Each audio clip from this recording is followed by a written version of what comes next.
So basically, let's go straight to what we have for today. So I believe, how many of us here want financial success?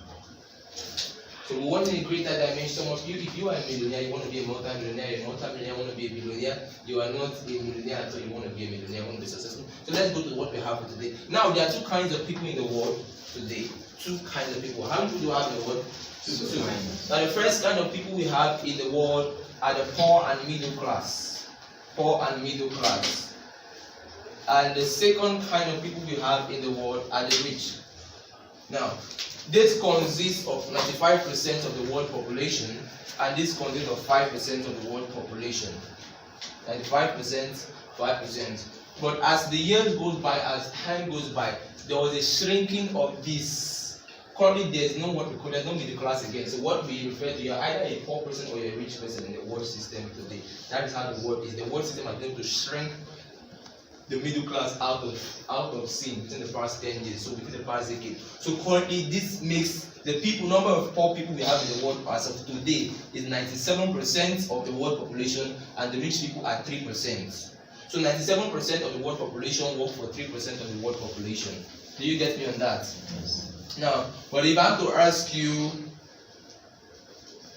when you look at being poor and being poor is not actually lack of money, it's not actually not having money. Being poor simply is passing over opportunities repeatedly. So within the next 6 months, within the next 1 hour, within the next 30 days, within the next 1 year, opportunities are going to come through your life and through your hands that would have made you a multi-millionaire, that would have made you rich and massively in money, that would have made you financially free. But because of the way your mind has been positioned to think, you will miss out those opportunities, not having the dividends of those opportunities. Do you get what I'm saying? Now, so a couple of days ago, this was 2017 or 2016 precisely, a friend of mine called me from Abuja. I said there's this deal that is going on that is about to click within the next 1 week or so, and this deal is going to make us so much money. It's a risk. I'm not giving any assurance, no guarantees, but let's get involved in this. We're going to make money. And I told him, okay, I'm going to think about it. I'm going to call you. I didn't call him. I was in church that we were working. It was on a Saturday morning. I was with our senior pastor. We were working and doing things. I didn't mention it to him. I just forgot about it. In a couple of days, I was thinking and said, this thing, I don't even understand what it is. I'm yet to understand this kind of thing. I said, been to Nigeria before. Cut long story short, these friends of mine, there were about 4 of them got involved in removing me because I didn't get involved in this opportunity which they brought. One of them made 97 million, the other one made 36 million. One of them, which is Mr. George made 30 million. And now, not all of them are probably successful to date, but a couple of them who understand what to do with money because of their mindset, they are still successful as we speak. And you get what I'm saying? Yeah. So I had an opportunity that came through but because of the way my mind is in a position to think, so I was limited. So what makes a person poor begins from the mind. So you're not poor because you don't have money, you're poor because you're poor. Are you following?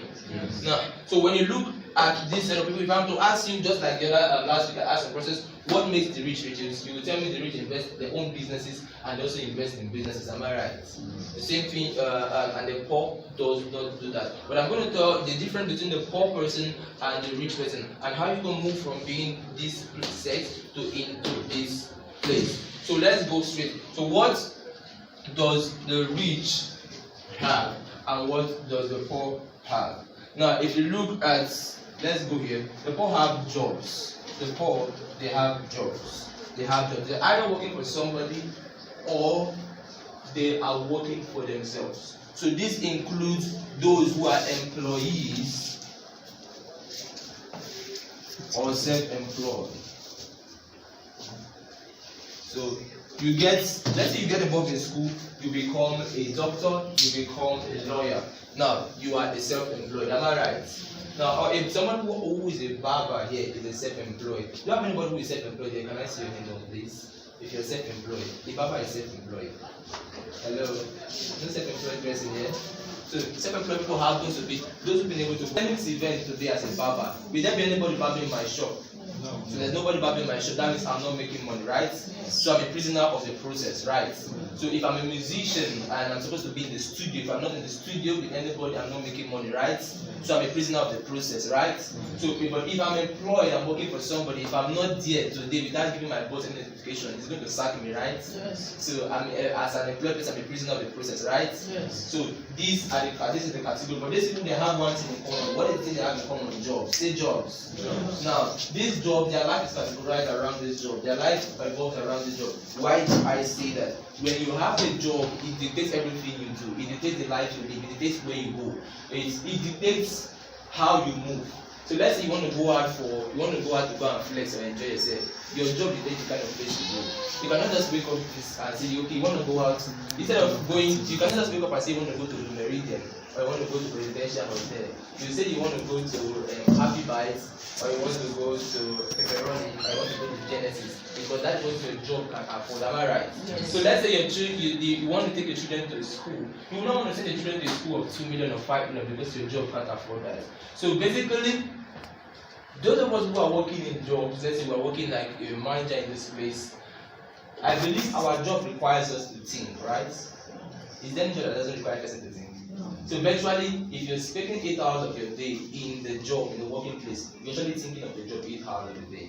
And besides that, when you get home, you're thinking of when you have to sleep and when you have to wake up, right? So eventually, almost your life revolves around thinking around your job. And I believe, who is the wisest man according to the Bible and richest man that ever lived? Solomon. Solomon says something in the book of Proverbs, and he said something which is very profound. He said, as a man thinketh in his heart, so is he. So is he. So these people in a normal day term, what you think most of the time is what controls your life. So if this set of people are always thinking about their jobs, therefore their jobs control their life. And what you think is what you become. So if they are always thinking about their job, they become their job. Are you following what I'm saying? So their life begins here and ends here.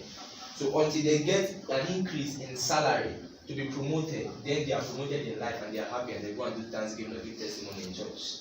So unless they get a better job or better offer, maybe in Shell or one of these industries, they go and give testimony to God and God has promoted them and change their life. Am I right? So their life begins here and it ends here. This is what they think and this is what they become. I'm not the one that said it, so it's a fact of life, right? It's a fact of life that even over 28 religions all over the world agree to one same thing. Not all the religions in the world believe that Jesus is Lord. Not all of them believe that Jesus died. Not all of them, some say Jesus is a prophet, some say Jesus is one boy. Like one of them I was speaking a couple of days ago, I was preaching to him and he said Jesus is the chi of the word he uses. So Jesus is one day that he doesn't believe in that, he doesn't believe in the energy of life. I was speaking to another one, there were a couple of them. The second one was saying something about Jesus. About he believes in science, that science is the one that brought him to this world, and science is the one that's going to pick him out, and how he has been saved or this or that. Now, eventually, you won't be able to just preach to all those people if you don't have vast knowledge in their religions. So I had to study all of those religions. So when I'm preaching to those people, I know how to enter them, people from their religion, and get them for the through their own religion. But the point is, all these people, they agree on one single thing. One single thing. And this thing made a difference in my life a couple of years ago. And I believe if you pay much attention, it's going to make a difference in your life today as well. What is the thing they agree on? They agree that as a man thinking in his heart, so easy. So if this set of people are always thinking about their jobs, they become their jobs. But now let's look at the rich. What evolves around the rich? What makes them rich? What makes them bring them to who they are? Is what we call goals. G-O-A-L-S.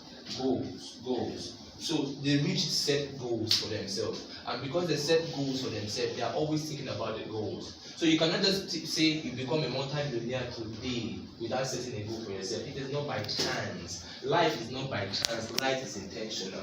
Nothing just comes. Nothing just falls from anywhere. Whatever you have right now is because you deserve it. So your current state of living is not just by chance or by wish. It is what you have made out of life. It is what you're receiving today. So whatever you're experiencing in your life now, you deserve it.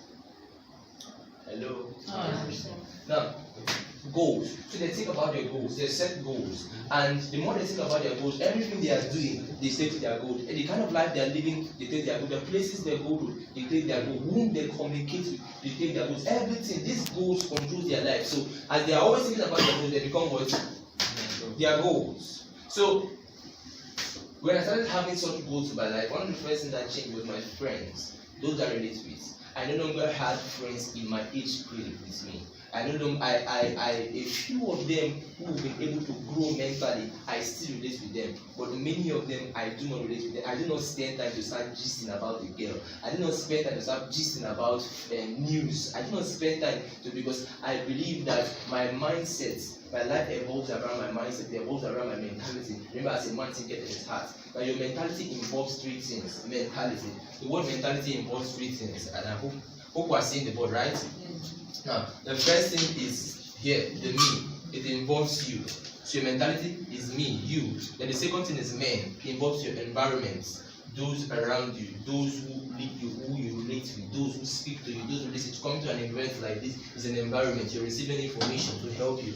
Then this is what we call reality. Reality. So you in an environment forms your reality, which is your mentality, which is the reality of the life you live, which is the reality of the life you're seeing today. So your life comprises of yourself in a circle of association you have involved yourself around, because these people, they think in a certain pattern, they think in a certain way. So every single year, my relationship circle increases, my relationship circle improves. Those I work with, those I talk with. There are certain people who are close, who are in my relationship circle now. I rarely get a chance to sit down with them because they are very, very busy. These are people who are way, way, way successful than me, but these are people who are where I want to be. You get what I'm saying? Yes. Early this year, I got across to their circle. These are circle of billionaires. These are young. One, the youngest among them is 34, 35 years of age. He's a multi-billionaire. He took dinner of 200, 300, 400 million. In our presence, he called down with it, and we were talking. I said, this is, and I said, I'm in the right place. Because within the next 2-3 years, the person you're saying something to you is also going to be a billionaire as well. Wow. Because I am in that circle, I am in that relationship as well. I don't have the physical billions right now as they do,